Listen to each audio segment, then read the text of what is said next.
Hello, students. We are reading chapter 1 of History, our past 1, class 6. The name of the chapter is What, Where, How and When. Previous video में हमने read किया finding out what happened कि पता लगाओ कि क्या हुआ था। What can we know about the past कि पास्ट के बारे में हम क्या चीज़ें जान सकते हैं। इसमें हमने लोगों की लाइफ्स देखी कि लोग किस तरह रहते थे, किस तरह के कपड़े पहनते थे, क्या खाते थे, hunters, herders, farmers, rulers, merchants, priest की लाइफ कैसी थी, इसके बारे में हमने पढ़ा था।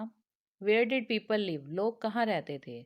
तो इसमें हमने नर्मदा नदी के बारे में पढ़ा, जिसमें कि 1 लाख साल पहले से ही लोग यहाँ पर आकर रहने लग गए थे।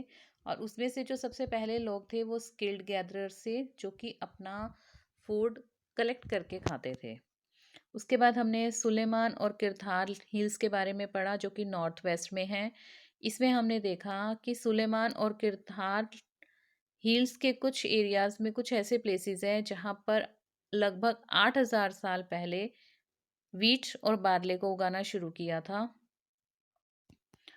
उसके बाद हमने रीड किया river Indus and it's tributaries. तो ट्रिब्यूटरीज के बारे में हमने पढ़ा कि ट्रिब्यूटरीज क्या होती हैं, कि ट्रिब्यूटरीज छोटी रिवर्स होती हैं जो कि बड़ी रिवर में आकर मिल जाती हैं।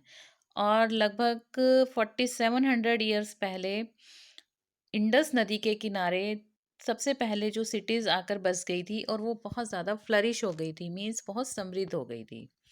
उसके बाद हमने गंगा और उसके ट्रिब्यूटरी जिसको कि सून कहा जाता है उसके बारे में हमने पढ़ा कि गंगा के साउथ में एक शहर बसा था जिसे कि मगध कहा जाता था, जो कि एट प्रेजेंट बिहार में है। तो वहाँ के जो रूलर्स थे वो बहुत पावरफुल थे और उन्होंने अपना बहुत बड़ा किंगडम स्थापित कर रखा था। इसके बाद हमने रीड किया कि why did people move from place to place, कि लोग जो थे वो एक जगह से दूसरी जगह पर क्यों घूमते रहते थे, क्यों लोग ट्रैवल करते थे। तो इसमें हमने रीड किया कि लोग जो थे वो अपने लाइवलीहुड को सर्च करने के लिए, मीन्स अपने जीविका को खोजने के लिए एक स्थान से दूसरे स्थान पर जाते थे। अपने आप को नेचुरल डिज़ास्टर से बचाने के लिए, जैसे कि फ्लड से या ड्राउट से बचाने के लिए ट्रैवलिंग करते थे। कुछ लोग जो थे वो आर्मीज़ में भर्ती भर्ती हो जाते थे और दूसरों की लैंड को कॉन्कर कर लेते थे। कुछ रिलीजियस टीचर्स थे जो कि town to town, village to village जाकर लोगों को अपनी इंस्ट्रक्शंस देते थे और उनको अपनी एडवाइस देते थे। उसके बाद हमने नेचुरल फ्रंटियर्स के बारे में पढ़ा कि जो हमारा इंडियन सब कॉन्टिनेंट है उसके नेचुरल फ्रंटियर्स कौन से हैं, कि हिल्स, माउंटेन्स, सीज, ये सभी हमारे इंडिया सब कॉन्टिनेंट के नेचुरल फ्रंटियर्स हैं जो कि हमारी कंट्री की रक्षा करते हैं। उसके बाद हमने रीड किया था नेम्स ऑफ द लैंड, कि हमारी कंट्री का नेम इंडिया और भारत कैसे रखा गया, इसके बारे में हमने रीड किया था। सो आज हम स्टार्ट करेंगे finding out about the past. Past के बारे में अब जानते हैं हम। तो there are several ways of finding out about the past. अब बहुत सारे ऐसे वेज हैं जिससे हम पास्ट के बारे में पता लगा सकते हैं। तो वो कौन कौन से वेज हैं? One is to search for and read books that were written long ago. तो सबसे पहला इसमें तरीका है कि हम बुक्स को ढूंढें जो कि बहुत साल पहले लिखी गई थी। दीज आर कॉल्ड मैन्यूस्क्रिप्ट्स, और इन बुक्स को मैन्यूस्क्रिप्ट्स कहा जाता है because they were written by hand, क्योंकि ये जो बुक्स थी वो हैंड से लिखी गई थी। मीन्स मैन्यूस्क्रिप्ट क्या हुआ, वो बुक्स जो हैंड से लिखी गई थी उनको मैन्यूस्क्रिप्ट कहा जाता था। This comes from the Latin word menu meaning hand, और ये जो वर्ड है मेन्यू वो लैटिन का वर्ड है जिसका मतलब होता है हैंड। मीन्स जो बुक्स हैंड से लिखी गई हैं उनको मैन्यूस्क्रिप्ट कहा जाता है। These were usually written on palm leaf or on the specially prepared bark of a tree known as the birch, which grows in the Himalayas. और ये मैन्यूस्क्रिप्ट्स यूजुअली किस पर लिखे जाते थे? पाल्म लीफ पर। पाम के पत्ते होते थे, उन पत्तों पर इन मैन्यूस्क्रिप्ट्स को लिखा जाता था। या ट्रीज के बार्क पर ट्रीज की छाल होती थी जिसको कि बर्च कहा जाता है। तो उन ट्रीज के बार्क पर इन मैन्युस्क्रिप्ट्स को लिखा जाता था, which grows in the Himalayas. और ये जो कहाँ पर ग्रो करते हैं, ये हिमालयाज में ग्रो करते हैं। जो ये बार्क ऑफ अ ट्री जिसको बर्च कहा जाता है, ये हिमालयाज में ग्रो करते हैं। Over the years many manuscripts were eaten away by insects, some were destroyed, but many have survived, often preserved in temples and monasteries. अब क्या हुआ कि बहुत सालों तक कुछ जो मैन्युस्क्रिप्ट थी उनको इंसेक्ट्स खा गए, कुछ मैन्युस्क्रिप्ट्स डिस्ट्रॉय हो गई, लेकिन अभी भी कुछ ऐसी मैन्युस्क्रिप्ट्स हैं जो कि अभी भी सरवाइव कर रही हैं, जो बची हुई हैं। और इन मैन्युस्क्रिप्ट्स को टेम्पल्स में और मोनेस्ट्रीज में रखा गया है। टेम्पल्स मंदिरों में, और मोनेस्ट्रीज होते हैं मठ। जो ये मठ हैं, ये जनरली जैनिज़्म और बुद्धिज़्म के लिए होते हैं। कि जो मॉन्क्स होते थे उस टाइम पे, जैनिज़्म या बुद्धिज़्म के जो मॉन्क्स होते थे वो इन मोनेस्ट्रीज में रहते थे। तो इन मैन्युस्क्रिप्ट्स को टेम्पल्स और मोनेस्ट्रीज में संभाल कर रखा हुआ है। These books dealt with all kinds of subjects, religious beliefs and practices, the lives of kings, medicines and science. और इन बुक्स में बहुत सारे सब्जेक्ट्स को मेंशन किया गया है, जिसमें कि रिलीजियस बिलीव्स मीन्स धार्मिक धार्मिक व्यवहार, प्रैक्टिसेस कि लोग धर्म का कैसे प्रचार करते थे, धर्म के बारे में लोग क्या जानते थे। और किंग्स की लाइफ के बारे में लिखा हुआ है इन मैन्युस्क्रिप्ट्स में, मेडिसिन्स के बारे में और साइंस के बारे में लिखा हुआ है। तो बहुत सारी ऐसी चीज़ें हैं, बहुत सारे सब्जेक्ट्स हैं इन मैन्युस्क्रिप्ट्स में जो कि लिखे गए हैं। Besides there were epics, poems, plays. और इसके अलावा इन मैन्युस्क्रिप्ट्स में बहुत सारे एपिक्स हैं। एपिक्स होते हैं महाकाव्य। बहुत सारे महाकाव्य लिखे गए हैं, पोएम्स लिखी हुई हैं और बहुत सारे प्लेज भी मेंशन किए हुए हैं। Many of these were written in Sanskrit, others were in Prakrit, languages used by ordinary people and Tamil. अब ये जो मैन्युस्क्रिप्ट्स हैं इसमें से बहुत सारी जो है वो संस्कृत में लिखी हुई हैं और दूसरी जो है वो प्राकृत लैंग्वेज में लिखी हुई हैं। और जो ये प्राकृत लैंग्वेज होती है वो ऑर्डिनरी पीपल की लैंग्वेज होती है। मीन्स जो साधारण लोग होते हैं वो इस प्राकृत लैंग्वेज को ईजिली समझ सकते हैं और तमिल में लिखी होती हैं। तो 3 लैंग्वेजेस में ये मैन्युस्क्रिप्ट लिखी हुई है, संस्कृत, प्राकृत और तमिल में। We can also study inscriptions. तो ये तो बात थी मैन्युस्क्रिप्ट्स की कि मैन्युस्क्रिप्ट्स क्या होते हैं। वो ऐसे स्क्रिप्ट्स जो कि हैंड से लिखे हुए होते हैं, तो उनको मैन्युस्क्रिप्ट बोला जाता है। अब हम बात करते हैं इंस्क्रिप्शंस की। We can also study inscriptions. हम इंस्क्रिप्शंस की भी स्टडी कर सकते हैं। These are writings on relatively hard surfaces such as stone or metal. अब ये inscriptions क्या होते हैं? ये जो हैं हार्ड सरफेसेस पर, जैसे कि स्टोन हो गया, मेटल हो गया, रॉक्स हो गए, इन पर जो है कार्व करके लिखा जाता था। खुदाई करके इन स्टोन्स की, इन मेटल्स को खोद कर इन पर लिखा जाता था। Sometimes kings got their orders inscribed so that people could see, read and obey them. कई बार क्या होता था, राजा जो होते थे वो अपने ऑर्डर्स को इंस्क्राइब कर देते थे। मीन्स अपने ऑर्डर्स को पत्थरों पर या स्टोन्स पर खुदवा देते थे ताकि जो लोग हैं वो इन ऑर्डर्स को देख सकें, पढ़ सकें और इन ऑर्डर्स को फॉलो कर सकें। There are other kinds of inscriptions as well, where men and women, including kings and queens, recorded what they did. अब इसके अलावा जो दूसरी तरह के इंस्क्रिप्शंस थे वो क्या थे कि इसमें मैन और वुमेन, जिसमें कि राजा भी इंक्लूड थे, रानियां भी इंक्लूड थी, वो क्या करती थी, वो जो उन्होंने काम किए हैं अपने कामों को वो एक रिकॉर्ड रखती थी। मीन्स जो जो काम उन लोगों ने किए हैं उनका रिकॉर्ड वो पत्थरों पर या चट्टानों पर या मेटल पर वो खुदवा देती थी। For example, Kings often kept records of victories in battles. Example के लिए, राजा जब युद्ध में जाते थे और जब वो युद्ध को जीत लेते थे, तो अपने युद्ध में जो वो जीत गए हैं उसका रिकॉर्ड वो इंस्क्राइब कर देते थे, उन रिकॉर्ड्स को वो खुदवा देते थे। Now can you think of the advantages of writing on a hard surface and what could have been the difficulties. अब तुम क्या सोच सकते हो कि इन हार्ड सरफेस पे लिखना जो है वो एक एडवांटेज है, मतलब उसको लिखना बहुत अच्छा है, बहुत सही रहता है, और इनको लिखने में क्या क्या डिफ़िकल्टीज आती हैं। तो ऑब्वियस सी बात है कि अगर हम इन इंस्क्रिप्शंस को हार्ड सरफेस पर अगर लिखवा देते हैं तो ये बहुत टाइम तक हमारे पास बचे रहते हैं। और बट इनको खुदवाना, स्टोन पर खुदवाना या इनको स्टोन पर मेटल पर खुदवाना, ये बहुत ही डिफ़िकल्ट काम है। There were many other things that were made and used in the past. अब बहुत सारी और ऐसी चीज़ें हैं जो कि पास्ट में बनाई जाती थी और यूज़ की जाती थी। तो इसके अलावा और भी बहुत सारी चीज़ें हैं जो पास्ट में यूज़ होती थी। Those who study these objects are called archaeologist. और वो लोग जो इनकी स्टडी करते हैं, इन ऑब्जेक्ट्स की जो स्टडी करते हैं, उनको क्या कहा जाता है?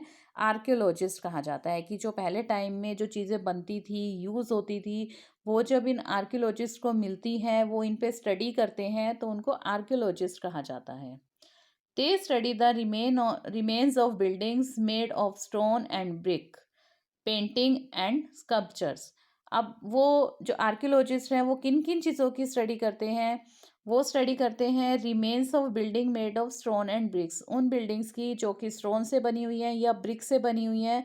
अगर उनके कोई रिमेन्स उनको मिल जाते हैं, या पेंटिंग्स के रिमेन्स मिल जाते हैं, या स्कल्पचर होता है मूर्ति, या मूर्तियों के अगर कोई अवशेष मिलते हैं, तो वो आर्कियोलॉजिस्ट इन सभी चीज़ों की स्टडी करते हैं। They also explore and excavate, dig under the surface of the earth to find tools, weapons, pots, pans, ornaments and coins. अब इसके साथ साथ ही जो आर्कियोलॉजिस्ट हैं वो एक्सप्लोर करते हैं, वो और ज़्यादा खोज निकालते हैं और एक्सकावेट करते हैं। एक्सकावेट का मतलब होता है कि पृथ्वी के अंदर खोद कर, पृथ्वी की सरफेस को डिग करके खोद कर उसके अंदर से जो चीज़ें निकलती हैं उनसे वो स्टडी करते हैं। और पृथ्वी को खोद कर कौन कौन सी चीज़ें निकलती हैं, जैसे कि टूल्स हो गए, या वेपन्स मिल गए, पोट्स मिल गए, पैन्स मिल गए, ऑर्नामेंट्स मीन्स ज्वेलरी मिल गई, या कॉइन्स मिल गए। तो इन सब चीज़ों से आर्कियोलॉजिस्ट पास्ट के बारे में पता लगाते हैं। Some of these objects may be made of stone, others of bone, baked clay और metal। और ये जो चीज़ें आर्कियोलॉजिस्ट को मिलती हैं ज़मीन को खोदने पर, तो उनमें से कुछ चीज़ें जो हैं वो स्टोन की बनी हुई हो सकती हैं, या कुछ बोन्स की बनी हुई हो सकती हैं, या बेक्ड क्ले मीन्स मिट्टी से पकाई गई हो सकती हैं, या फिर मेटल की बनी हुई हो सकती हैं। Objects that are made of hard imperishable substances usually survive for a long time। अब वो चीज़ें जो कि हार्ड होती हैं, मीन्स जो मजबूत होती हैं चीज़ें, या जो डिस्ट्रॉय नहीं होती, लंबे समय तक जो चीज़ें चलती हैं, तो वो ज़्यादातर लंबे समय तक चलती हैं। मीन्स जो ख़राब होने वाली चीज़ ना हो और जो हार्ड चीज़ हो, तो वो चीज़ें बहुत लंबे समय तक आगे चलती हैं। देखिए यहाँ पर पिक्चर में दिया हुआ है, लेफ्ट में एक पोर्ट दिया हुआ है फ्रॉम एन ओल्ड सिटी। ये एक पुरानी सिटी से एक पोर्ट है।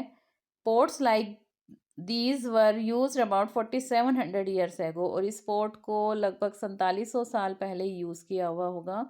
और राइट में an old silver coin such as this one were in use from about 2500 years ago. और राइट में देखिए कॉइन्स दिए हुए हैं जिनको कि 25 ईयर्स पहले यूज़ किया था। In what ways is the coin different from the ones we use today. अब ये कॉइन्स कैसे डिफर हैं जो कि आज के कॉइन्स हम यूज़ करते हैं? तो these coins are very much different, जो कि हम आज कॉइन्स को यूज़ करते हैं। Archaeologists also look for bones of animals, birds and fish to find out what people ate in the past। अब आर्कियोलॉजिस्ट जो हैं वो उनको कई बोन्स भी मिलती हैं, एनिमल्स की बोन्स या बर्ड्स की बोन्स या फिश की बोन्स भी उनको मिलती हैं, जिससे वो पता लगाते हैं कि पहले समय में लोग क्या खाते थे।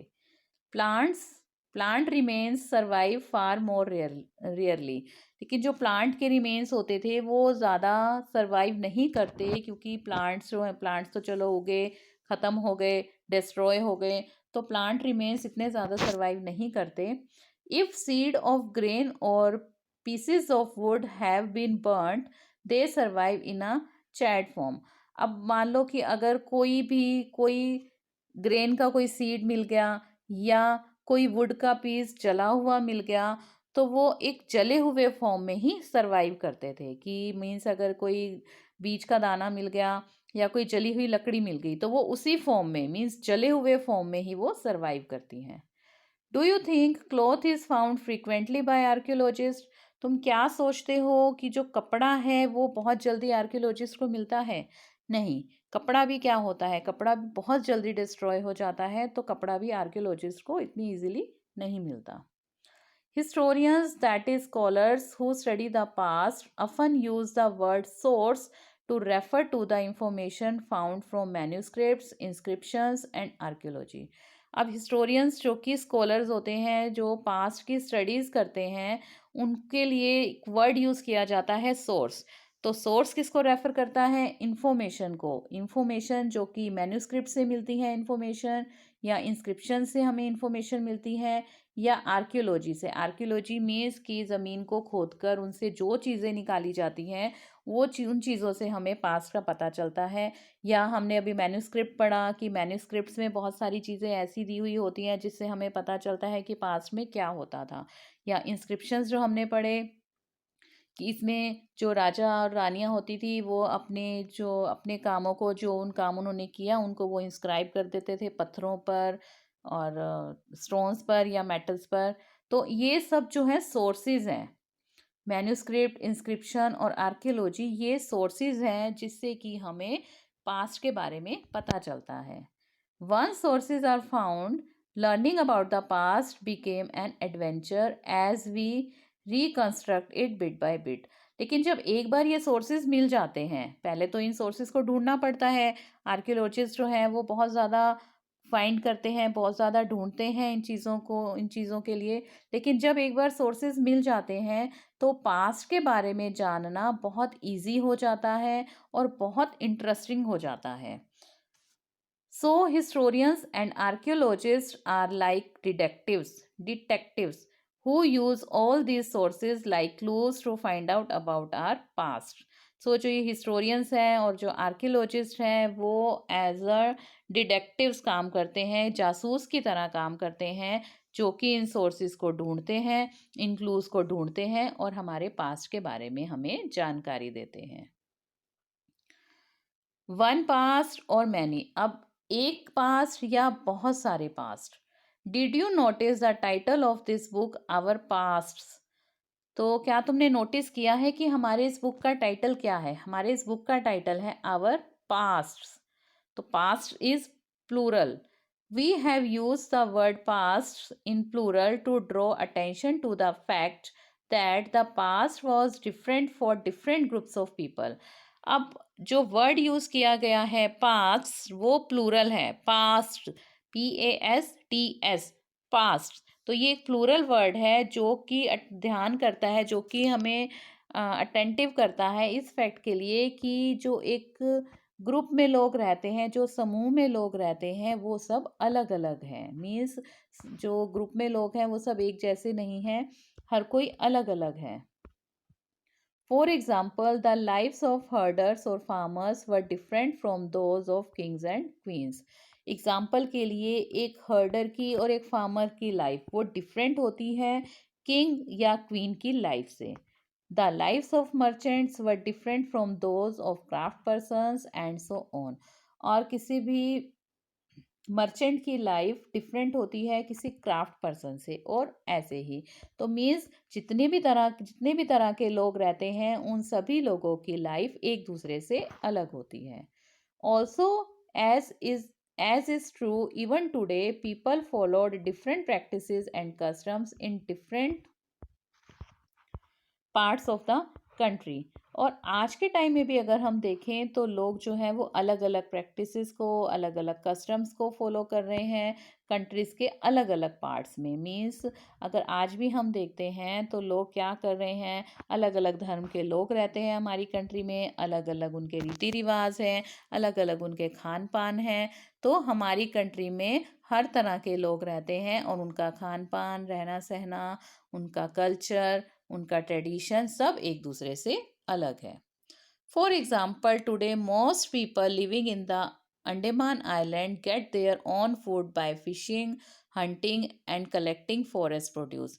अब एग्जाम्पल के लिए देखें कि आज जो मोस्ट पीपल अंडमान आइलैंड में रहते हैं वो अपना खाना, अपना लाइवलीहुड कैसे करते हैं, किस तरह से वो अपना खाना लेते हैं, तो वो अपने भोजन को कलेक्ट करते हैं बाय फिशिंग, फिशिंग से, हंटिंग से, या फॉरेस्ट प्रोड्यूस को कलेक्ट करके। Bye contrast most people living in cities depend on others for supplies of food. और इसके कंट्रास्ट में मीन्स इसके अपोजिटली जो बहुत सारे लोग हैं जो कि सिटीज़ में रहते हैं वो दूसरों पे डिपेंड होते हैं कि वो मार्केट में जाते हैं सामान लेने के लिए, शॉप्स पे जाते हैं सामान लेने के लिए, मॉल में जाते हैं सामान लेने के लिए। तो जो सिटी के लोग हैं वो दूसरे लोगों पर डिपेंड होते हैं अपने भोजन के लिए। Difference such as these existed in the past as well. और यही डिफरेंस जो है, जो आज आप ये डिफरेंस देख रहे हो, ऐसे का ऐसा डिफरेंस भी पास्ट में भी ऐसा ही डिफरेंस देखने को मिलता है। Besides there is another kind of difference. इसके अलावा एक और तरह का डिफरेंस भी है। We know a great deal about kings and the battles they fought because they kept record of their victories. अब एक जो दूसरे तरह का डिफरेंस जो है वो क्या है कि हम देखते हैं कि जो राजा होते थे जब बैटल जीत कर आते थे, किसी लड़ाई में जाते थे और लड़ाई को जब जीत लेते थे तो उसका रिकॉर्ड वो अपने पास रखते थे कि वो लड़ाई जीत चुके हैं। तो उन रिकॉर्ड्स को वो अपने रॉक्स में इंस्क्राइब करवा लेते थे या स्टोन्स पर इंस्क्राइब करवा लेते थे। तो किसी ना किसी तरह से राजा जो थे अपनी जीती हुई लड़ाई का रिकॉर्ड अपने पास रखते थे। Generally ordinary people such as hunters, fishing folk, gatherers, farmers or herders did not keep records of what they did। और जनरली जो ऑर्डिनरी पीपल होते थे, साधारण लोग जो होते थे, जैसे कि हंटर्स शिकारी हो गए, फिशिंग फोल्क फिश पकड़ने वाले हो गए, गैदरर्स हो गए, फार्मर्स हो गए या हर्डर्स हो गए, वो इस तरह के रिकॉर्ड्स उनके अपने पास रखे हुए नहीं थे कि उन्होंने क्या किया, कि जब वो रहते थे तो वो क्या काम करते थे, क्या खाते थे, या किसी भी तरह का रिकॉर्ड इन लोगों ने अपने पास नहीं रखा। सिर्फ जो राजा या रानी होते थे वही अपने रिकॉर्ड्स रखते थे। While archaeology helps us to find out about their lives, there is much that remains unknown. अब ये आर्कियोलॉजिस्ट ही हैं जो हमारी हेल्प करते हैं इन लोगों के बारे में जानने के लिए, इन लोगों की लाइफ्स के बारे में जानने के लिए कि इन लोगों की लाइफ कैसी थी, क्योंकि इनके रिमेन्स इतने ज़्यादा नहीं बचे होते। तो आर्कियोलॉजी ही हमारी हेल्प करते हैं। What do dates mean? If somebody asks you the date, you will probably mention the day, month and year 2000 and something। अगर कोई आपसे डेट पूछे, तारीख के बारे में पूछे, तो आप क्या कहेंगे? आप कहेंगे कि डे है, मंथ है और ईयर है, जैसे 2000 या और कुछ, तो आप यही चीज़ बताएंगे। These years are counted from the date generally assigned to the birth of Jesus Christ, the founder of Christianity। अब ये जो ईयर्स हैं वो कैसे काउंट किए जाते हैं? इन ईयर्स को काउंट किया जाता है जनरली जीसस क्राइस्ट जो कि ईसाई धर्म के प्रवर्तक माने जाते हैं, उनके बर्थ डेट से इन डेट्स की काउंटिंग की जाती है। सो 2000 means 2000 years after the birth of Christ. तो 2000 ईयर्स का मतलब है क्राइस्ट के बर्थ के 2000 ईयर के बाद, कि जो हम 2000 ईयर्स को लेते हैं वो क्राइस्ट के बर्थ के 2000 ईयर के बाद से हम लेते हैं। All dates before the birth of Christ are counted backwards and usually have the letters BC। That is before Christ added on. तो जो क्राइस्ट के बर्थ से पहले की डेट्स होती हैं उनको हम बैकवर्ड काउंट करते हैं, और इसके लिए हम लेटर यूज करते हैं बीसी। बीसी का मतलब है बिफोर क्राइस्ट, कि अगर 2000 ईयर से पहले की जो अगर कोई डेट आती है तो उसको हम बीसी मेंशन करते हैं। In this book we will refer to dates going back from the present using 2000 as our starting point. अब इस बुक में हम स्टार्टिंग पॉइंट 2000 लेकर चलेंगे, और इस स्टार्टिंग पॉइंट 2000 से पहले और बाद की डेट को हम मेंशन करेंगे। सपोज कीजिए कि ये 2000 यहाँ से स्टार्ट हो रहा है, तो जो 2000 से पहले की जो डेट्स होंगी, सपोज ये 2000 है, तो 2000 से पहले की जो डेट्स होंगी वो बीसी होगी, और 2000 के बाद वाली डेट को हम एडी मेंशन करेंगे। एडी का मतलब होता है एनो Duminy.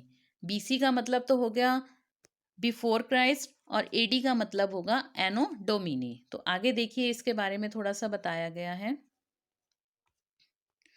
Letters with dates. BC we have seen stands for before Christ. अब बीसी जो कि हमने देखा कि किसके लिए स्टैंड होता है, बिफोर क्राइस्ट के लिए।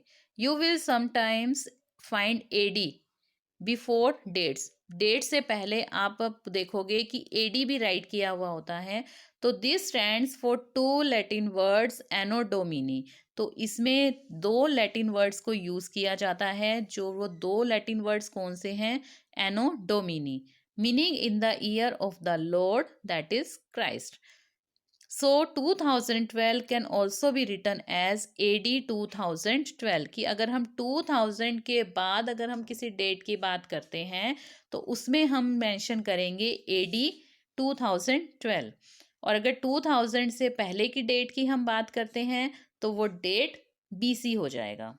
Sometimes CE is used instead of AD।